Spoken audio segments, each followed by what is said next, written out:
Hello everyone. I welcome you here again. So today we have Miss Bidisha Paul with us. So welcome Bidisha. Thank you for inviting me. It's our pleasure. So we'll start with your academic journey. Uh, would you please tell us your academic journey, please? So briefly, I did my 10th ICSE 10th board exam and 12th board exam in the same school, ISC, in a small city called Shrirampur, which is in West Bengal. And from there, I secured 93% in both board exams. And then I proceeded to study agricultural sciences in West Bengal, Kalyani, in a city called Kalyani. And then I did my undergrad and masters, both of them there. And then I think I roughly got a grade point average of about 8.6 out of 10.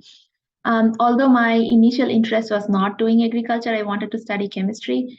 But at that time, due to lack of information, I was told that there are not many job options available after a bachelor in chemistry degree. So I proceeded to do agriculture. But when I started learning more about agriculture during the beginning of my master's studies, I did not like it anymore, and I did not want to have a job in agriculture or do the same thing for the rest of my life. So then I wanted to do a PhD, and that's how I ended up being a PhD student in the University of Cincinnati in US. Okay, nice, wonderful. So do you want to share what is the procedure to apply for abroad in PhD? Somebody, let's say Indian student wants to do PhD in US. So what is the procedure? Is there any platform or how is it? So there are a lot of online sources right now, like plenty of YouTube channels, plenty of, if you Google, there are a lot of questions in Quora actually. Quora is a very important platform that I found when I was applying. A lot of people ask questions which are very important, and then there are several hundred answers to those questions. And they are very accurate because they come from individuals who have gone through the process. So it's not coming from a company who are trying to sell you their service, or not from a franchise, not like a seller, but from individuals who are genuinely willing to help by answering. So Quora is very important. So the process is very straightforward. You have to make a nice looking CV with your academic background, all your academic achievements. And then you have to write a motivation letter or statement of interest and then apply to the graduate school. And then some schools have waived off GRE right now, but TOEFL is still mandatory. Although even the GRE is waived off, it has been waived off only in past 2 or 3 years post COVID or during COVID. But most of the graduate schools or even the professors, in their head, GRE is still a metric for evaluating students. So do not think that the school or the professors whose lab you're going to have, whose 25-year-old mentality has drastically changed just in a year. Like, they will not officially use the GRE to score your application, but they might use it as an unofficial metric. For example, if you don't have a GRE score, they don't even know who you are, how your writing skills are, how your mathematical skills are. And in my field of area, like biological sciences, the department really doesn't care a lot about mathematics. But when it comes to writing, the essay part, that is very important. You have to know how to write in English if you're going to pursue a degree in a country whose native language is English. So that's very important. So I will still encourage you to take GRE, not be afraid of that, not be intimidated by it. It is not an easy test, but with rigorous practice, you can do it. Um, the second thing that I would encourage is there are different kinds of universities. Most Ivy League schools will not will not care even if you email the professor beforehand before applying to the graduate school. Like, ideally, for Indian students, the application fee for each graduate school is very high. So most students likely want to make sure that they have high chances of getting accepted in a school before directly applying. And so they would email the professors. Now, there are several schools where even if you email the professor, they don't care. Like the graduate school doesn't care. The application will still go through the graduate school. For example, if you have experience in mass spectrometry and you are going into a lab where we'll be doing a lot of mass spectrometry, and the professor is very happy with your previous experience because he needs you or she needs you, but then you have a poor GRE score, you'd have a poor GPA or something else. So the graduate school will not take you because you don't pass the general expectation of being in that graduate school. So those are the things that you need to keep in mind. Sometimes even if your professor like encourages you applying, it doesn't always guarantee application. So the best rule is try to apply to a mixture of schools which are Ivy League, safe and moderate, but what is a safe school for me might not be a safe school for you based on your previous academic experience. So that you will need to evaluate, maybe talk to a couple of professors. And when I say a couple of professors, remember that these professors get hundreds of emails every week, and it is impossible for them to reply to every email. Most likely, they don't reply to 90% of the emails. So let's say on an average, if you email to 100 professors, you might only hear back from 20 of them. And only one of them might give you a positive feedback to your application, like, hey, your application looks very good to me, you can go ahead and apply, or maybe schedule a Zoom interview or a Skype call, something like that. So don't be disappointed if you don't hear back from professors. It's very normal for them to not reply to your email. Another thing that I would like to say is most Indian students or even students from developing countries, the way we think is when we are in India, we think that, oh, if I end up in any lab in US, that's going to be a game changer. That's going to be so good, and I will be so much privileged. No, that's wrong. The way you are finding for a position, that professor in the US who has an empty position is also looking for a student. So don't sound desperate, okay? Like don't try to like sell yourself out too much. Try to negotiate also, like try to make it look like that you are interested in the position and you are the right candidate, because there is a mutual benefit. It's not that you are doing the lab a service. You are doing something and you are getting a position in that lab. At the same time, the professor is also getting work done, getting progress in research. So try to be confident when you're writing an email or if you get a interview scheduled, okay? Ask questions. So I'll get to this part later on about asking the right kind of questions. But so for the application, don't be disappointed. Email, take time out from your daily schedule, whether you are an undergrad student or a master's student or you have a job. Like these 2 hours every day, I'm going to be writing emails to professors, okay? And don't be disappointed if you don't hear back. Another important rule is when a student emails to a professor and doesn't hear back in a week, they forget. Like, why? I mean, the professor might have opened the email, but he just thought like, okay, I'll reply to this 2 days later, but then he forgets. It's not that he rejected you. But if you send a follow-up email a week later, like, hey, this is a follow-up email to my previous email. Are you still, do you mind having a talk or do you mind having a conversation? Then that professor would not only be reminded, but also think like, okay, this candidate is very serious, very determined. So because this candidate has remembered that I did not reply and that's why I followed up. So these are very small things that take like 5 minutes to write a follow-up email. But most students don't do. First, because they think that, oh, I got rejected. Second, they think that maybe the professor will get angry at me. No, that's wrong. So a good thing to do this is try to maintain an Excel sheet with names of universities, then different labs in each university, different professors, their email address, the date you send the first email, then the date you send the follow-up email, okay? And I would recommend you sending a follow-up email every single week until you hear a no. There is no harm doing that. Until the professor rejects you, like, hey, don't send me any more emails. I'm not going to take you. Stop, okay? Not until then. And the other thing that I would also remind that I also didn't know when I was applying is when let's say you have 10 labs that you're interested in one particular department. Do not send an email to all 10 labs on the same day. Okay? They are friends, they are colleagues, they talk. So once they get an email from a good candidate, they will go to their friend and talk like, hey, I got this candidate. He or she looks like they have the right background. What do you think about it? Over lunch break or over coffee break? And then that professor says like, hey, I got an email from this candidate too.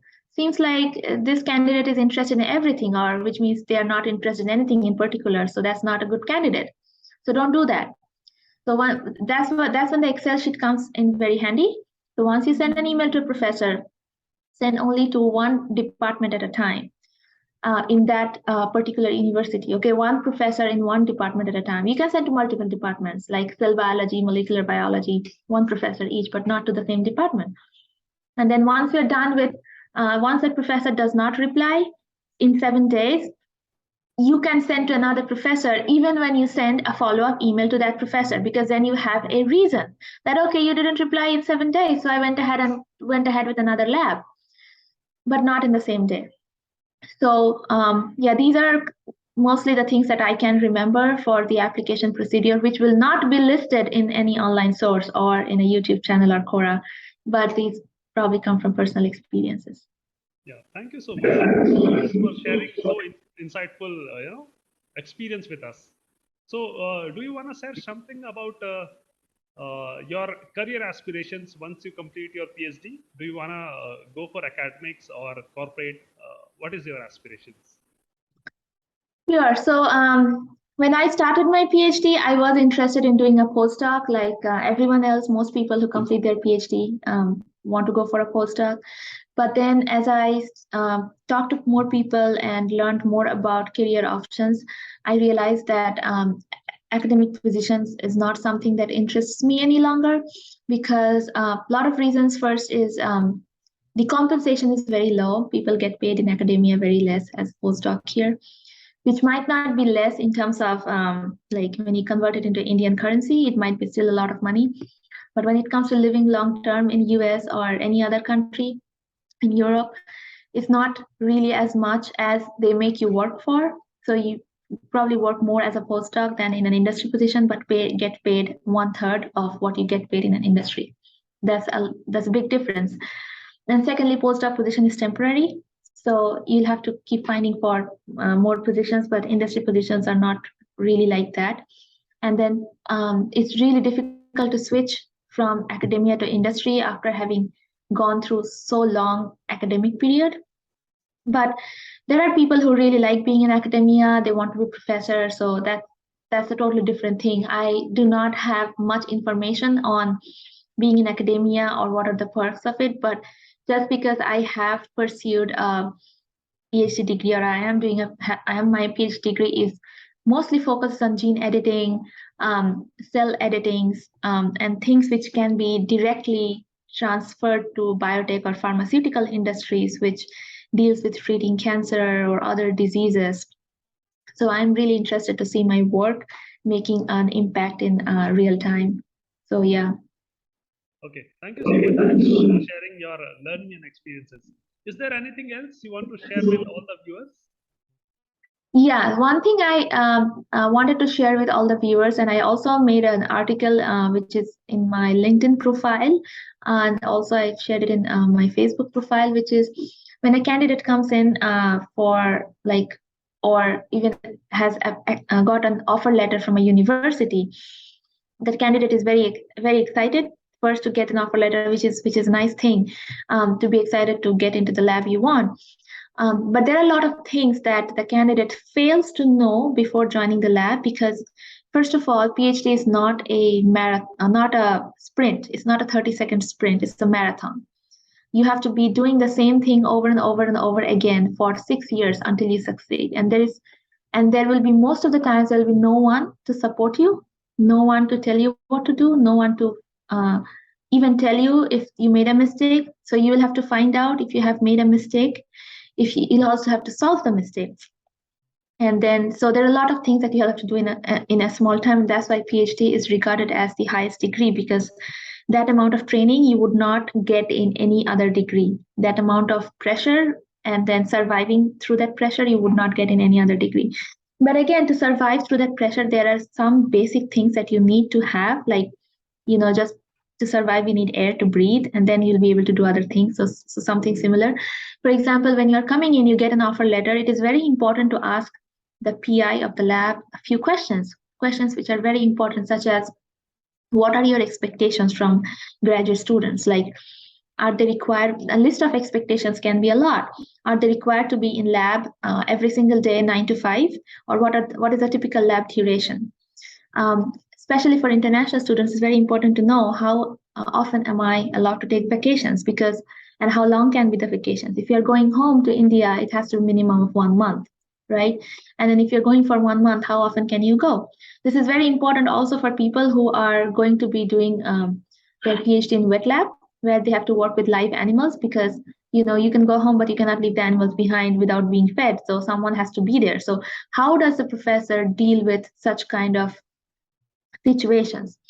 um, Also, for international students, I will, although it might not be always true, but I will always recommend going to a lab which already has international students, or at least has a diversity, not just white Americans, or has a combination of black people, brown people, maybe Asians, and then some other international students from other countries. Doesn't matter which country. So that the professor is informed about the differences in culture, differences in psychology of people working, and they are ready to embrace yours as well. Because no matter how hard you try, you cannot switch your like Indian mentality in just a year to fit yourself in an American culture. It's impossible. You will burn out.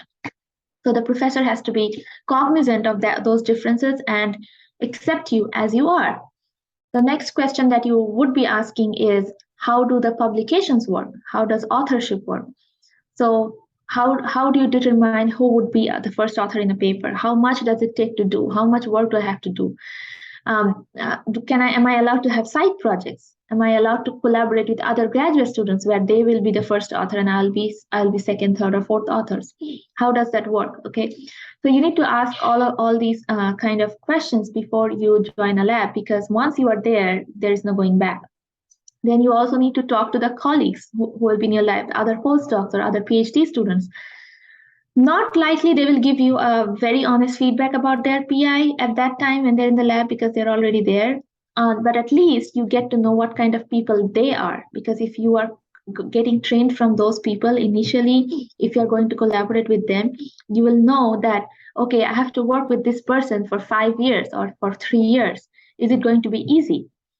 Then it might not be easy. They might not sound to be easy people, but is it something really important that I can compromise working with a difficult person? It's like a very important technique that you have to learn that will be very handy.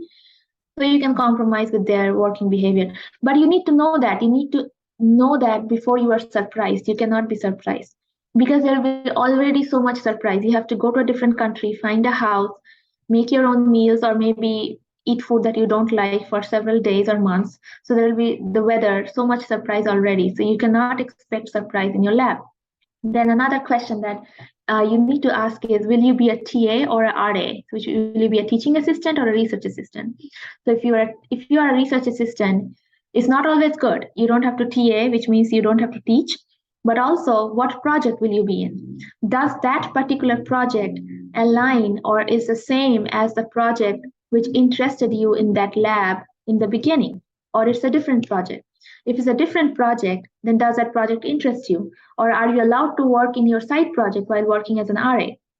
If you'll be doing as a TA, because you cannot work on a project that doesn't interest you for 5 years, right? You didn't join the lab for that in the first place.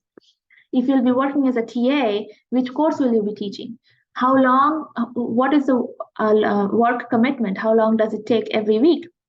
Sometimes in the contract it will say 20 hours, but does it really take 20 hours? Do you have to make a lot of preparation in the background that exceeds 20 hours? So those things you'll have to ask from both the professor, also from the students in the lab, to reconfirm, whatever the professor is saying is the same. So do not be scared to ask those questions. Do not think that if you ask those questions, the professor will be mad and will reject your application. Because if that happens, then think that you are blessed that you got the red flag early on, which professor will reject your application for asking questions, right? It's not a bad thing to do. And if he or she does, do you even want to work with that person for 6 years? That will make your life even bigger hell later on. So it's better to know early on where you are going or where you are not going by asking those questions. Okay, thank you so much. This was a quite elaborative one. So thank you for sharing your experience and time with us.